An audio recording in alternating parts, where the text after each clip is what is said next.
கேட்டு அதே நினைப்பா இருந்தீங்கன்னா, அதே தியானிச்சிருந்தீங்கன்னா அது ஆழமா உள்ள போயிடும். அது ஆழமா உள்ள போயிடுச்சுன்னா வாழ்க்கை அதே மாதிரி மாறிடும். அதுக்குதான் பயப்படணும். வார்த்தையை கேட்காத அளவுக்கு என்னென்னமா பண்ணணுமோ, உங்களை வஞ்சிக்கணுமோ, ஏமாத்தணுமோ, தூக்கத்தை வர வைக்கணுமா, வேற எதுனா நினைப்புக்கு போனோமா, மற்ற காரியங்கள் மேல கவனம் செலுத்தணுமா, அது இருக்குது இது இருக்குது மனசுல ஓடினே இருக்குது பார்த்தீங்களா, இதுக்கெல்லாம் தூக்கின்னு போனாங்க வார்த்தைக்கு பக்கம் வர விடலாம்.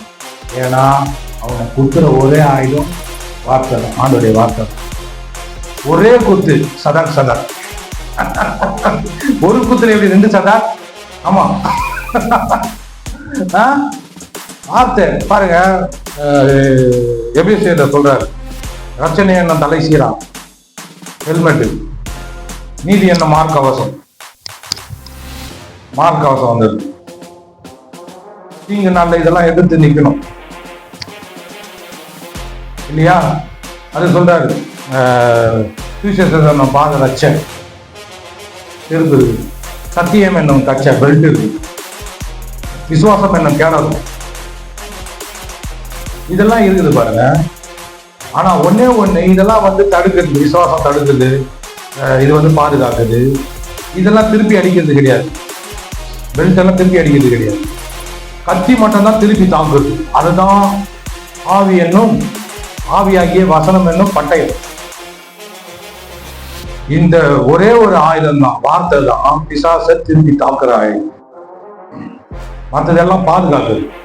ரட்சிப்பு என்ன தலைசிற பாதுகாக்குது, நீங்க மார்க்கவசம் பாதுகாக்குது, சத்தியம் என்ன கச்ச முழு உடையையும் மூடுறது, அதை கட்டி வச்சிருந்தது அந்த பெல்ட் தான். அது விசுவாசம் என்ன கேடகம், அது என்ன பண்ணலாம், நம்ம முழு மனுஷனையும் மறைக்கும். கேடகம் விசுவாசம் இதெல்லாம் தடுக்கும். ஆனா ஒன்னே ஒண்ணுதான் திருப்பி தாக்கும், அதுதான் தேவனுடைய வார்த்தை. ஆமே, அதைத்தான் எடுத்து அடிக்கணும். அடி பாதரைச்சியால,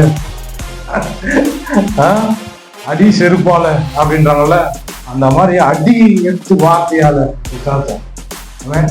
இப்ப நீங்க இருக்கிறீங்க, இது பால்வாடி மாதிரி தான். ஒரு குறிப்பிட்ட காலகட்டம் வரும்போது என்னால எடுத்து பேச முடியல, ஆண்டோடைய வார்த்தை எழுதி கொண்டும் போக மாட்டேங்குது. கேட்கிற வரைக்கும் நல்லா இருக்குது, கேட்டு போயிட்ட பிறகு எனக்கு ஒரு மாதிரி ஆயிடுது. இதெல்லாம் ஆரம்பம் தான், ஆரம்ப காலகட்டத்தில் இதெல்லாம் இருக்கு. ஆனா நீங்க தொடர்ந்து கேட்கும் போது, கேட்டுனே இருக்கும் போது, தொடர்ந்து கேட்க கேட்க கேட்க கேட்க கேட்க என்ன ஆகும், வார்த்தை அதிகமா உங்க வாழ்க்கையை தாங்க. வார்த்தை அப்படியே மாம்சமாகும், வாழ்க்கையா மாறும்.